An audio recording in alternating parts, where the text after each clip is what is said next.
I am Ann-Peggy Divine.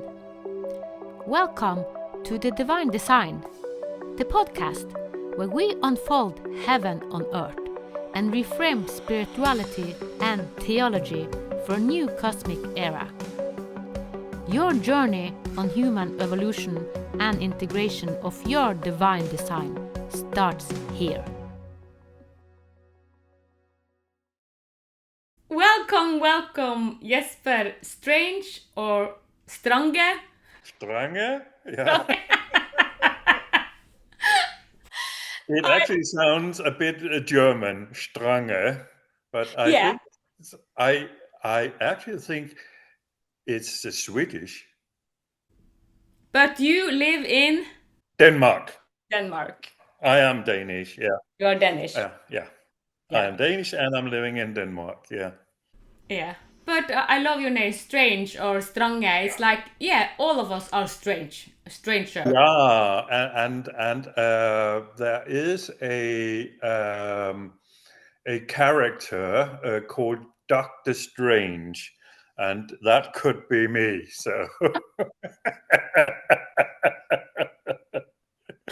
Okay, but we went into aligning what it will be the theme, and the theme for this podcast is simple and slow living, and like a pilgrimage of from the old to the new.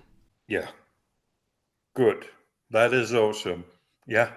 So, and you can start to explain why we speak about this topic, because you are, in some weeks you will go on a walk.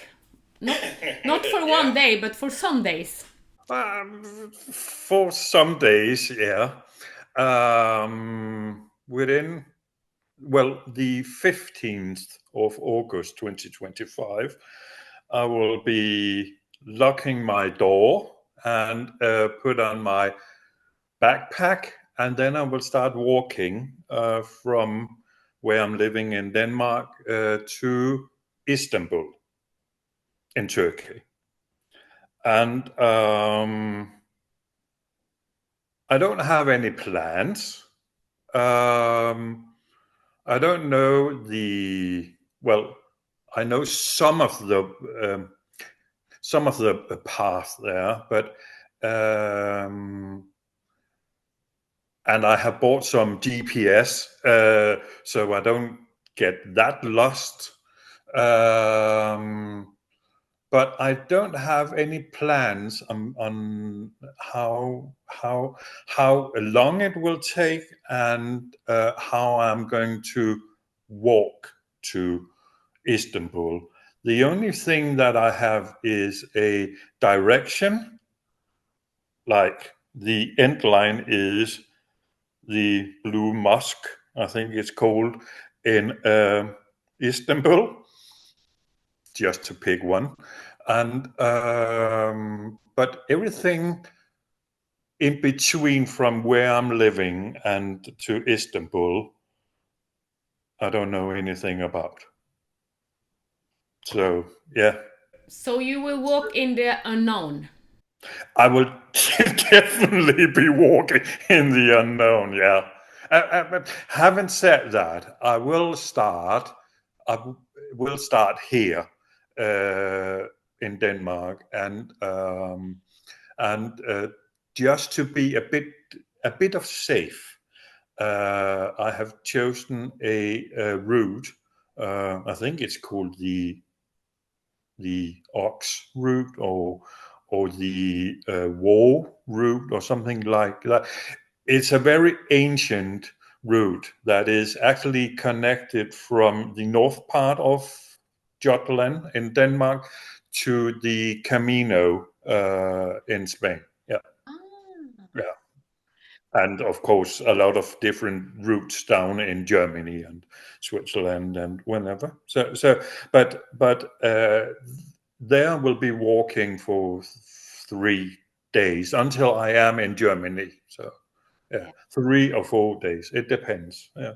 Yeah. And when we line up, you said that your intuition had said, you have to go for a walk, and you're okay, just a walk. We think very simple about that, but when you really went deep into it, it was like, not just an everyday walk. This is a.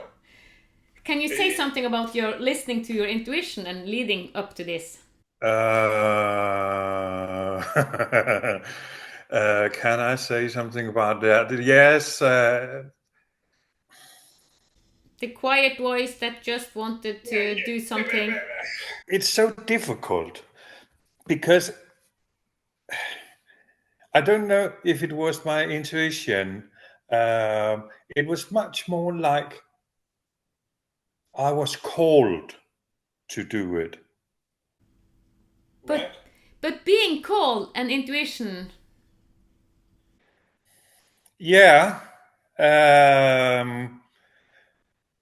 But intuition for me is more like an epiphany, like in the moment, like, oh, I have to go left or I have to go right. This here is so difficult to explain. It is like my body was in the beginning. It was whispering, Jesper, Jesper, go to Istanbul, go to Istanbul. And I said, no, I don't want to go to Istanbul. And then it said it louder, Jesper, go to Istanbul. No, I don't want to. I have a lot of things to do. And suddenly it just started shouting at me, and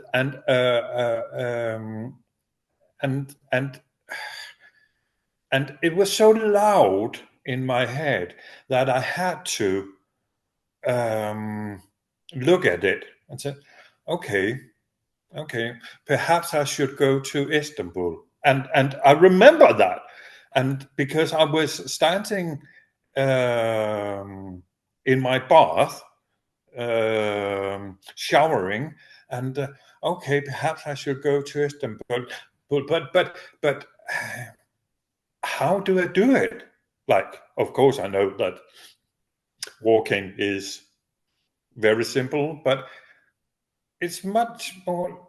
And then there came, okay, you are just asking for sponsors or donations.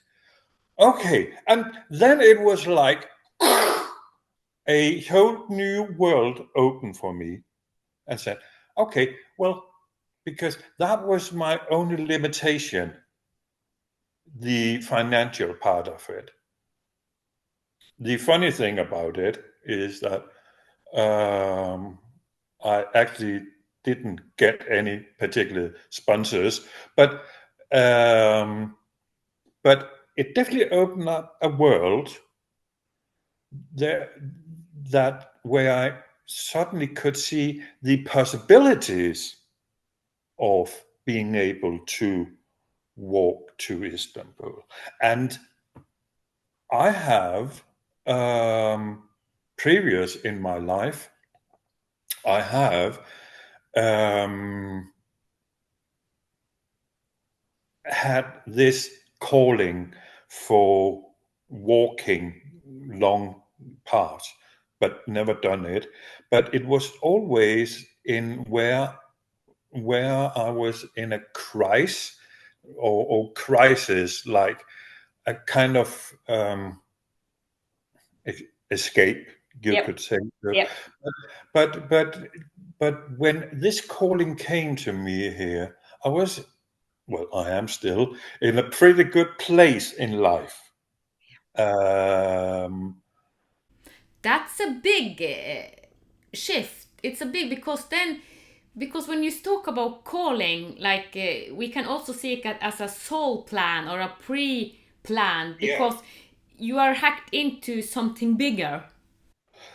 I had definitely hacked into something bigger than me, and you talking about soul, and I have this because this actually started for almost about a year ago, and I think it were in August or July last year, I got this feeling here.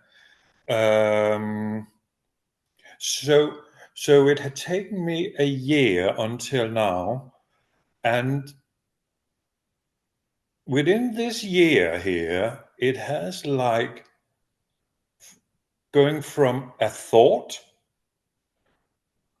to a calling to a soul yearning, you could say, like, oh, it's my soul. It is actually my soul that is going out on a walk. I know it is my body because we are living here on the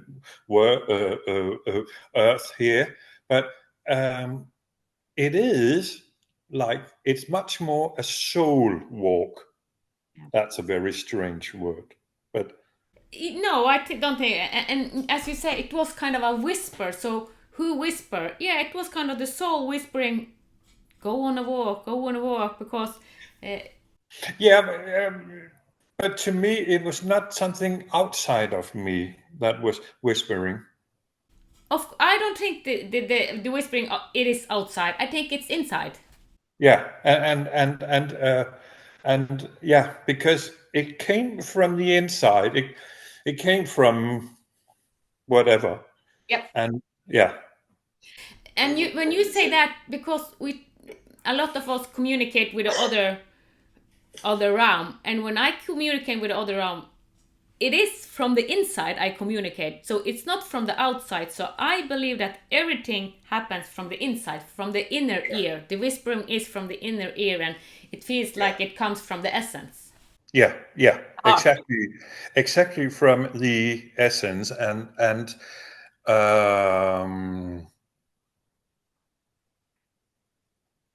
I have realized that I am I am the center of the universe. Yeah. Well, at least my universe. Yeah. So you could say that I am God. Yes, you are. Yeah, and so I don't ask questions to something outside of me. I don't communicate with angels. I don't communicate with spirits, things like that. What I do is that I am being quiet, and within this quiet time, I can hear my soul talks, or whatever it is. I don't know what it is, but it's something that is talking from inside out. Yeah. Yeah. Yeah. It's bloody weird, but Yeah, it is. And I have a good example because I was going every day. Almost every day I'm on the mountain hiking, and yesterday it was a lot of fog. So I just saw 1 meters ahead of me, and the area where I walk, it's new to me because I go from my workplace, so it is new mountains, and I was lost. So I just saw 1 meters ahead, and I didn't know where north was, not south, not west, anything. It's like I saw snow, I saw water, and it's like, because I went almost on it before I saw it, and I had no clue. And then I said, "Help! I need help! I have no idea where I am." And I saw that the path I have walked was wrong. So, and I had no idea. And then I said, "Help me!" And you know what helped me? The birds. I started to communicate with the birds, and I said, "Okay," because they did it, and they said, "Okay, I will follow you." So I followed the birds, and after following them for like, where am I? Where am I? Then they lead me on the path and said, "Thank you." And when I came to the car, back to the car, I was almost 1 meter from the car when I saw it, and all where I have walked, because the last kilometers was kind of the same as I have walked before, but I couldn't recognize it because it was so different being in the fog. yeah. it So, totally make sense. Yeah, yeah, but the whispering, and it came as a bird. yeah, yeah, So it can be, yeah. yeah, yeah, and it totally make sense. Like, yeah. And perhaps I shouldn't have bought any GPS. I should just be listening to my surroundings. Yeah, because I love this when this happened. It's like, oh, this, I love the trip I had yesterday, even though I used more time than I was supposed to. But just being in the unknown, because that was being in the unknown, and yeah, and actually I had no phone signal, so it was out of the phone signal, so I was totally in the unknown, and said, okay, what to do?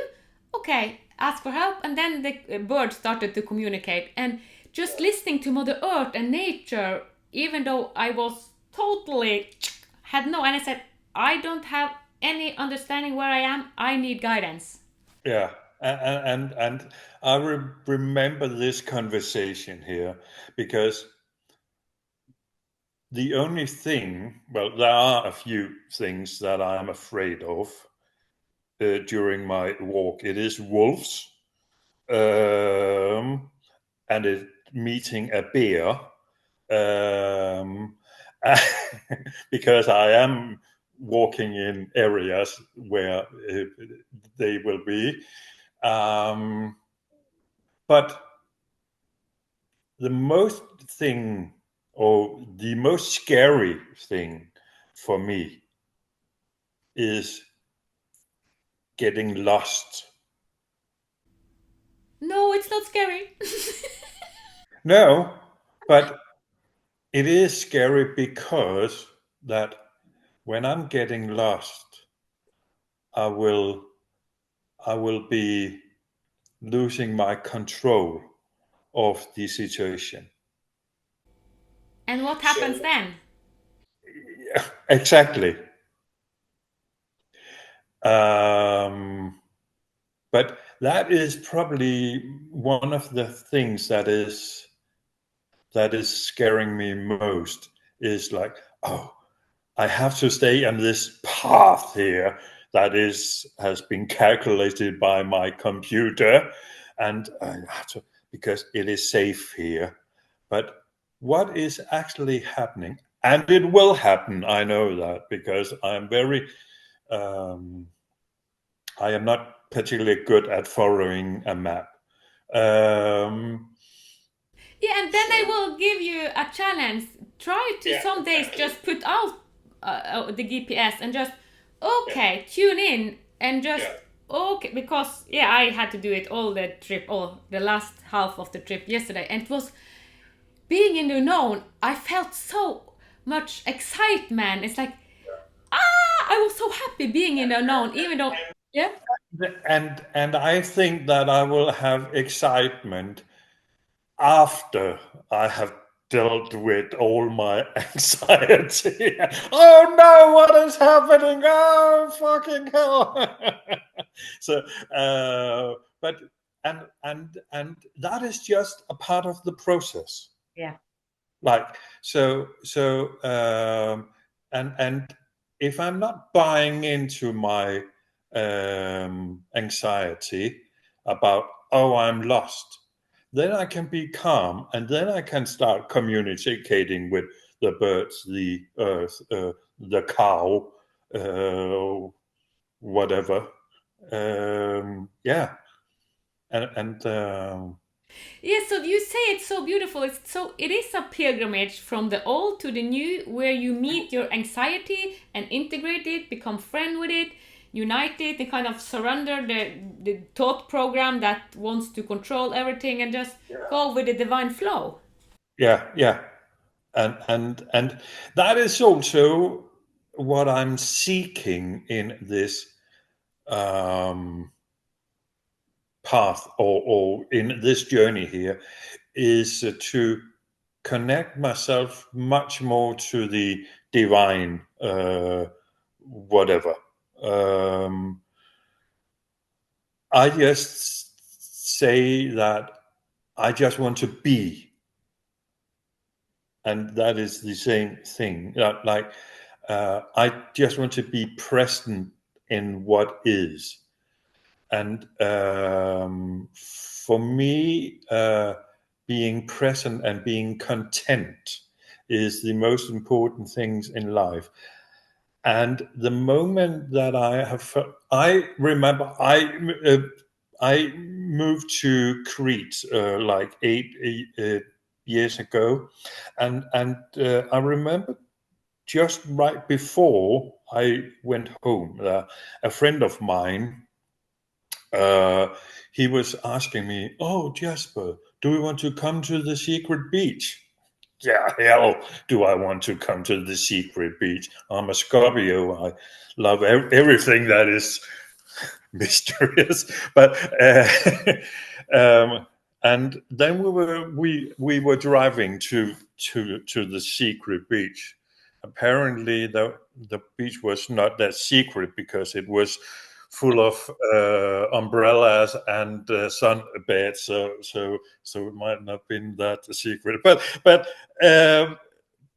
I remember me swimming in the ocean there, and suddenly I have this feeling of me being insignificant in the meaning of that there was no boundaries between me, the water, the birds, the sky, the mountains, Antonius on the beach. We were all connected, or we were this the same thing. I don't know if it makes sense, um, but in that moment there, I realized that, okay, I am everything. And in that moment, for probably the first time in life, I was so content and feeling so calm and quiet. And it was such a beautiful experience. Yeah, so you described unity consciousness. As I hear it. Okay, when I had one of these experience, one of the first time, or I had it before, but this was a big one, and it was in 2008, and I call it ecstasy because it was all the emotion. But when I have reflected deeper on it, it wasn't ecstasy; it was heart-centered symphony. So I have started to use the term. When I go to this unity consciousness, I have started to use, okay, I'm in my heart-centered symphony, because it's a symphony with everything. Yeah. And the same symphony, when my son committed suicide in 2015, 2 days after, or 1.5 day after he committed suicide, I went to the shower and was supposed to take off. I had cried for 1.5 day after he chose this.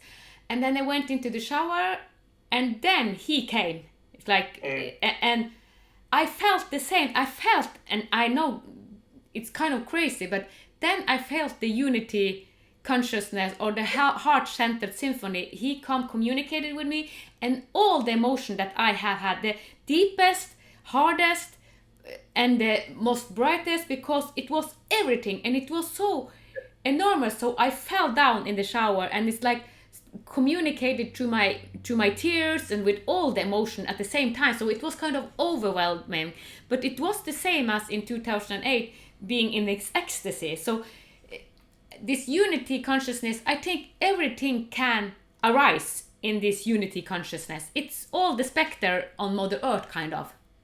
Yeah, yeah, and to me, it really shows that we are united. Everything, everybody, every species, everything on the earth, everything in the universe, but it is very difficult to understand if you are thinking a linear way, a logical way, because how am I going to be connected with, let me just say, my neighbor, but or the bird that is sitting outside now. But we are, to a certain extent, connected if we are willing to do it. Yeah. We are invited. Yeah. And I think that a lot of people are not aware of it. So and that is totally fine. Yeah, and as you said, if you are in the logical hierarchy, kind of, but I'm a non-logical, I'm no a non-linear person. Well, and yeah, and I have spent my life very much being in a logical world. Yeah, most Yeah. of us have been there.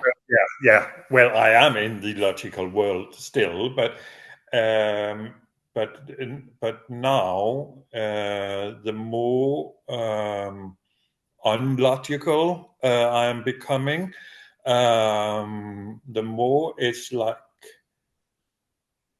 there are two different worlds for me. There's my world, and there is the other world. And yesterday, I went to the shopping mall, which is the gateway to hell, if you ask me. But I had to go there, and I was there for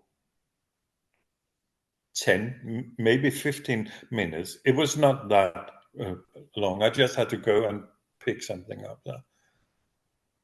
And when I left there, I was almost crying because it really hurt me so much being there on a soul level. Yeah. And so much unconsciousness, so much fake, so much we are dimming ourselves down by purchasing a lot of things that we don't need, or consuming bad food or alcohol and cigarettes, and and people may do exactly what I want to what they want to do. I am not telling people what to do, but I was almost crying, Ann-Peggy. I was almost crying when I was leaving there. And then I realized, really, okay, Jesper, you are living in your own world, and there are at least two worlds. There is the normal world, and then there's my world. Well, I would put it differently, because I see that as the old world, the hellish world, and we are all invited into heaven on earth.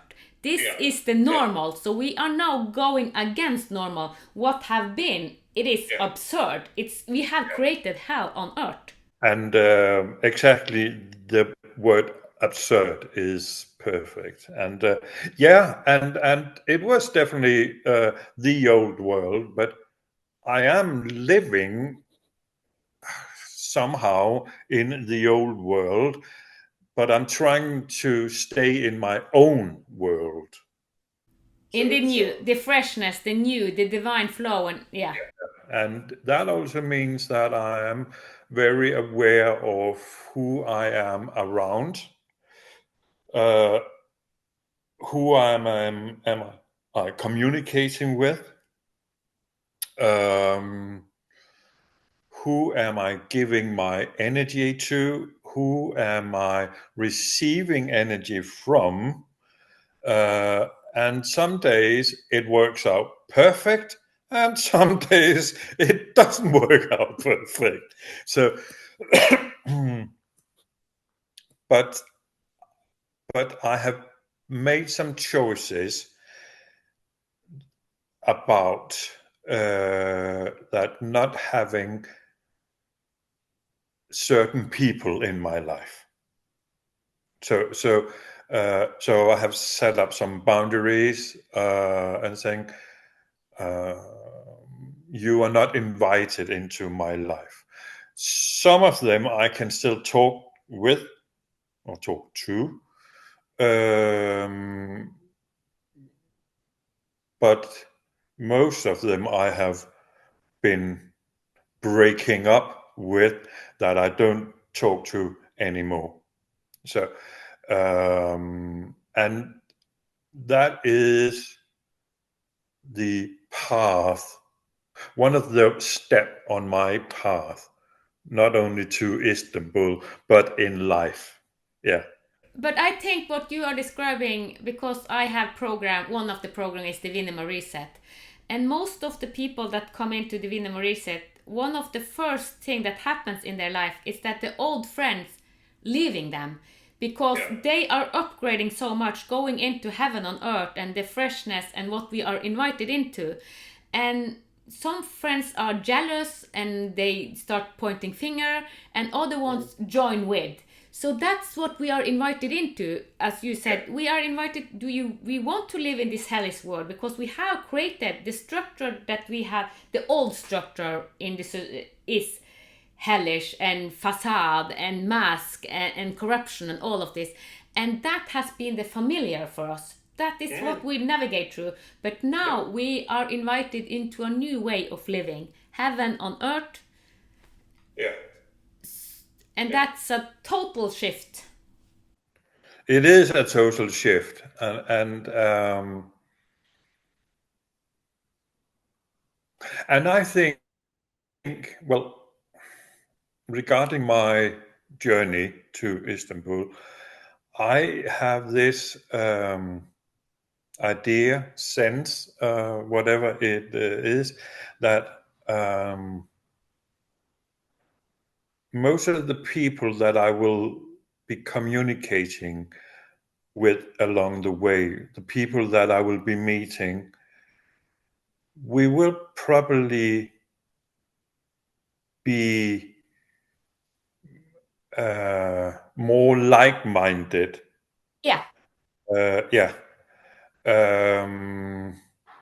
And or probably not like-minded. It could be authentic. Yeah. Like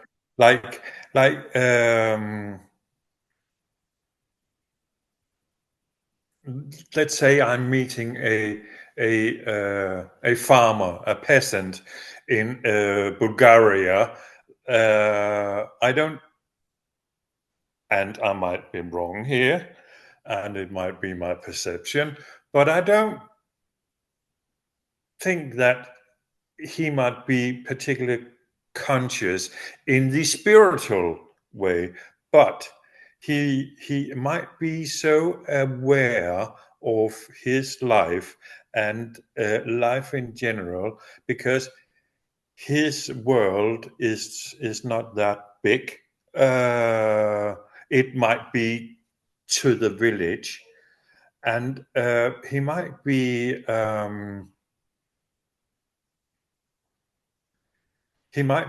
authentic in the meaning of he has not been destroyed with all the social media or whatever. So that means that when I'm meeting him, I can let go of all my mask all my boundaries, and then we can meet authentically, like heart to heart, even though that we might not be able to communicate because my Bulgarian is very bad, I can tell you that. And I suppose that his Danish is very bad too. But when I was in Crete, I discovered I was in a party with, I was the only foreigner there. So people were, of course, speaking Crete. Yeah, yeah. Something that I didn't understand. But I was sitting there and I could communicate with them. And I energetically understood what they were talking about. And I could laugh in the right situations. And I could reply in English because they were speaking English. But I could listen to them and then I could reply in English.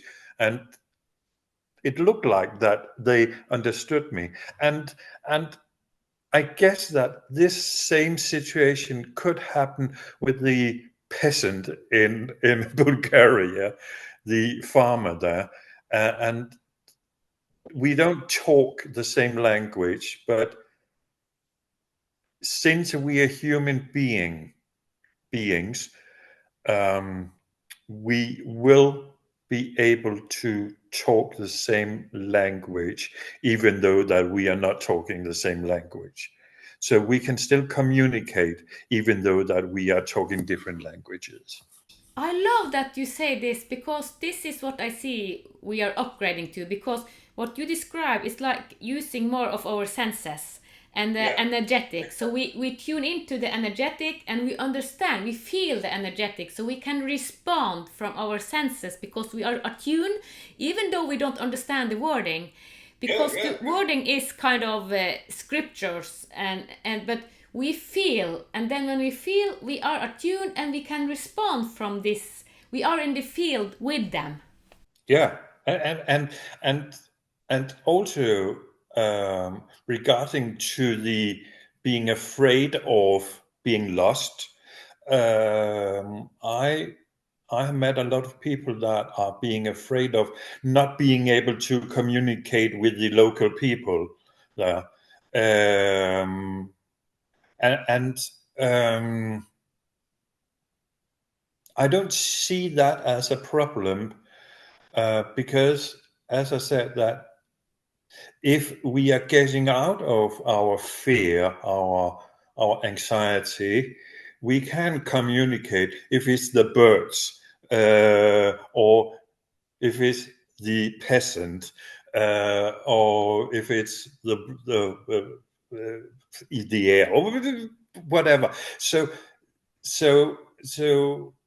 when we are becoming present in the present moment and we are willing to see what is, and in a non-judgmental way.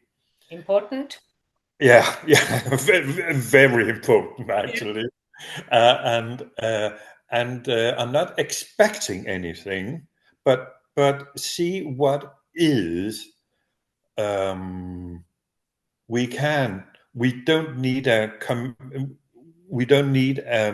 GPS to find the path.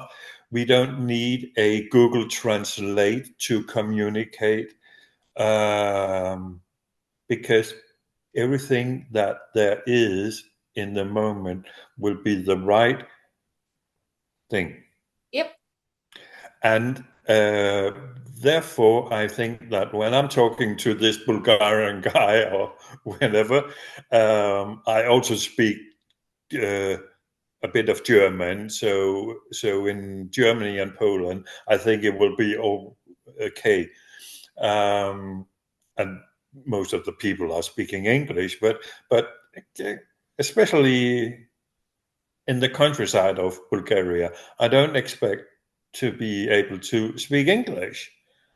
and not German. So what do? Well, I just sit there, and and uh, and I would just sit there or stand there together with the farmer and let him speak his language, and I will speak my language, and I will bet on that we will have a mutual conversation, and we will understand each other, but on a different level, not like in words.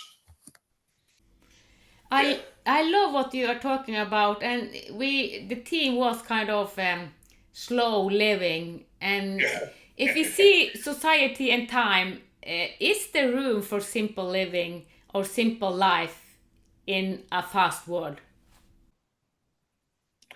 No.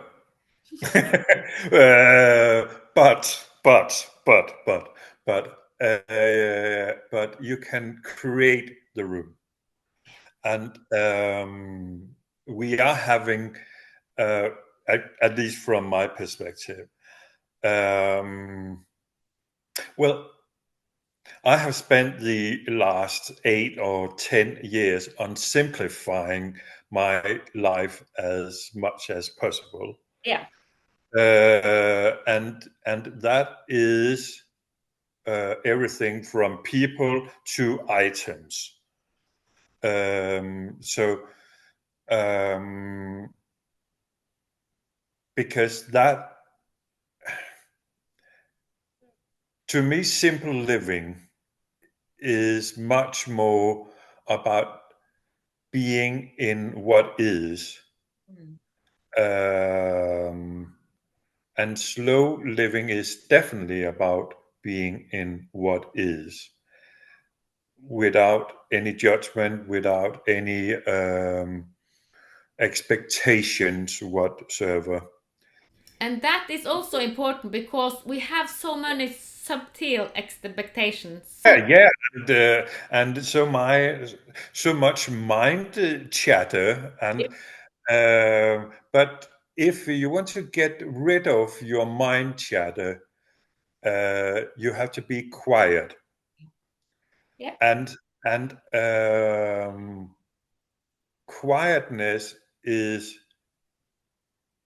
probably the most, I think, the most scary place for most people to be, Yeah. Yeah.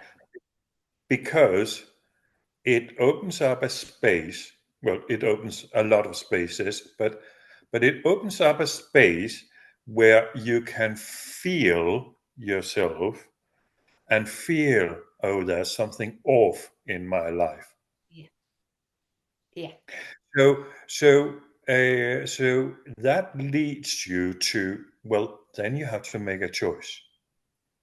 Do I want to feel off in my life? Yes, I want to. Then I just eating a hot dog, or else, no, I want to try something else. I don't know what that else is, but I will try something else. Mm. And um, and and slow living is not a quick fix. No. No. But what I love that you said is like we have to create the room, and this is what you is kind of your offering. You have created room. You will walk. You don't know how long you will walk. You will be in the unknown, and this is kind of a slow and simpler life unfolding. To me, it is the right thing to walk, Yeah. and and and I am not doing my walks on how many kilometers am I doing today, and how fast am I going. To me, it is more important that it's going to be as slow as possible, and because I want to take in everything that is being shown to me, like the nature or whatever. And So when you talk about creating rooms, as you describe, you do it through walking, and in 1 month I have created 10 months room. I will be in simpler and slower living in Lyngen. So I have rented a house for 10 months. I did it 5 months in the beginning. So you do it through walking. I do it through renting this house, and I know that a lot of things will unfold, and I will gather people there and ceremony, because I'm into ceremony and shamanism and all.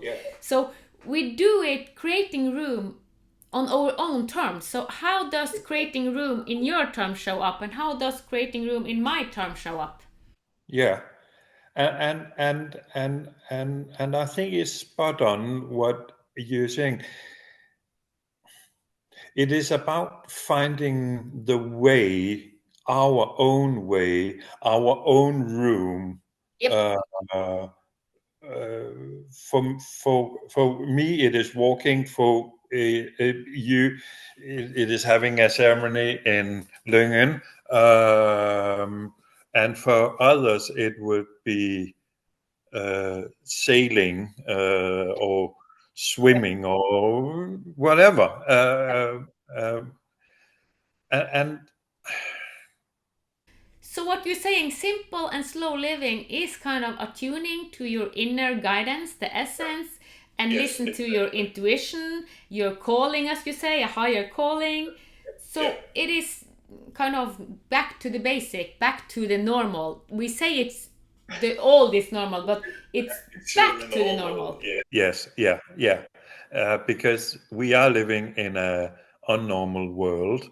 Yes. We are not built to live in this pace that the world is at now. I remember many years ago, I heard something like it was the amount of input that we get every day. And this is 20 years ago, and it has just risen. But then the amount of input that we are getting every day is equivalent to what a farmer was getting in a whole year in the 1700. Yeah. So yeah. So having that in mind, no wonder that a lot of people are feeling stressed. Yeah. Because our mind or our brain has not developed since 1700. And Yeah, it's hang up on fight on flight and fight and flight and this, yeah, all the time. We have so many. A lot of people have sleeping disorders. They can't sleep. They are so activated. It's like I cannot relax because. and and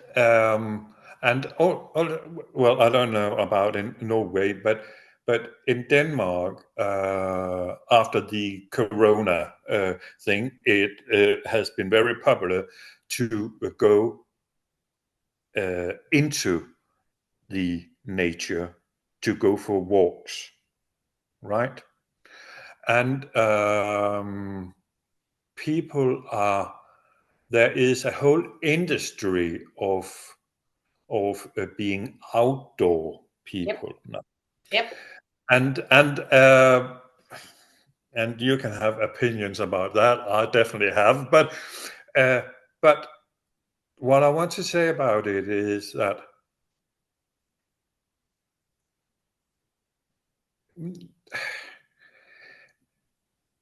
the use of nature has changed from somewhere that we are connecting with, being in, to to be something that we are using. Yeah. That's Yeah, correct. yeah. So I am going on a hike, or I'm going in a shelter, or I'm just going uh, in a forest because of something, because I'm stressed, or because I have to relax. It is not because it's beautiful. It is. It, so actually, we are using the nature instead of being with it. And I'm so glad that you mentioned it, because it is the relationship we have. So, Yeah, as I described, when I was in the fog and didn't see anything, I became nature. I yeah, became the bird. I became the ocean. I became the snow. I became the fog. And becoming nature and say, okay, speak to it. Nature is speaking to us all the time. The relationship, we merged together.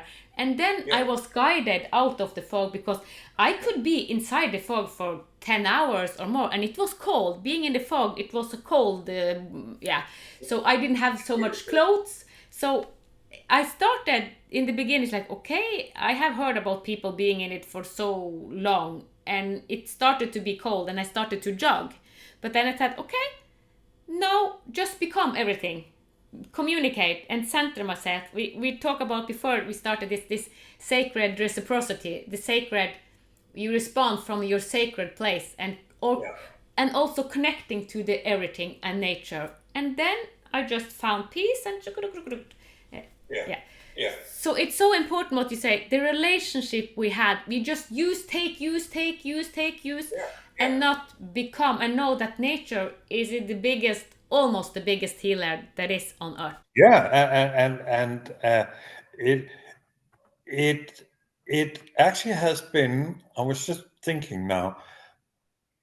Nature has become the new shopping mall, Yeah.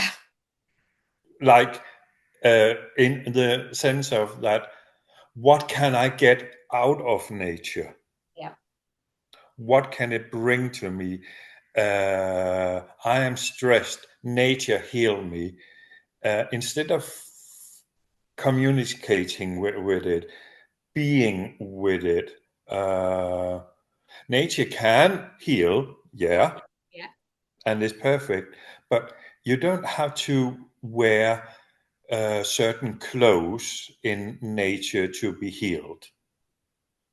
You don't have to. I was actually reading a post the other day that a man wrote. He was going on his first walk ever. Okay.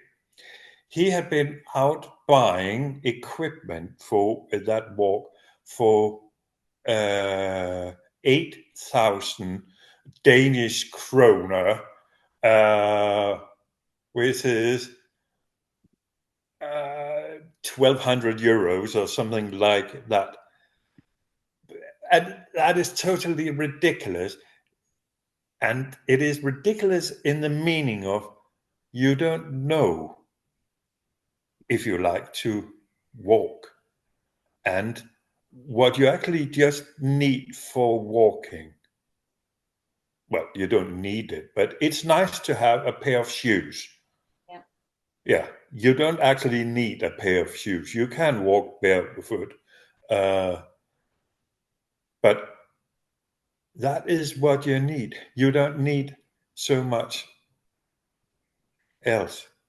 No, and you are pointing at a perspective that is basic in the shamanistic way of thinking, and that's sacred reciprocity.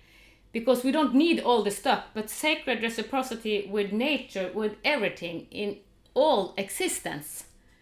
Yeah, And that's the foundation. It's like, okay, we can communicate with everything, and if we take from nature, we take from ourselves, because we see it as separate. So the yeah, sacred reciprocity is like, we are it all, and if we take and take advantage of, we actually do it to ourselves and our family, and yeah, we yeah, do it to yeah, ourselves. So the yeah. concept of sacred reciprocity, I think it's important to integrate in our life.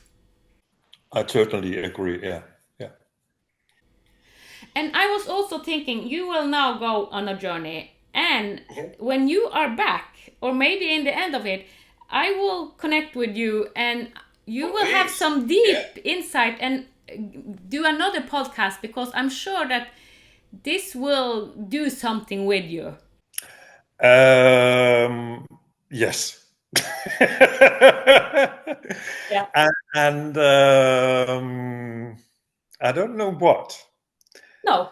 And that is actually a very good thing, because I don't have any expectations. Well, I'm trying not to have any expectation, because I might sometimes also be a bit of a guy that likes to have a bit of control about things, but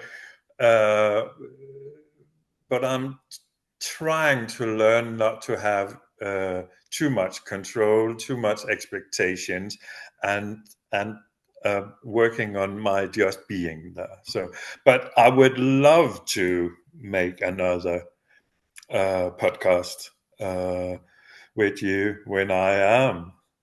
Wow. And thank you so much, Jesper Strange, for this podcast. And now you are about to go, and then we will see in half year, or we don't know. You are in the unknown, and the life will unfold. And what will unfold? You can share some deep wisdom with us from. I will, and if I just may say that if your listeners would like to follow me, Yep. I have a Facebook group, and perhaps you can put a show note. I will do it under the deep walk.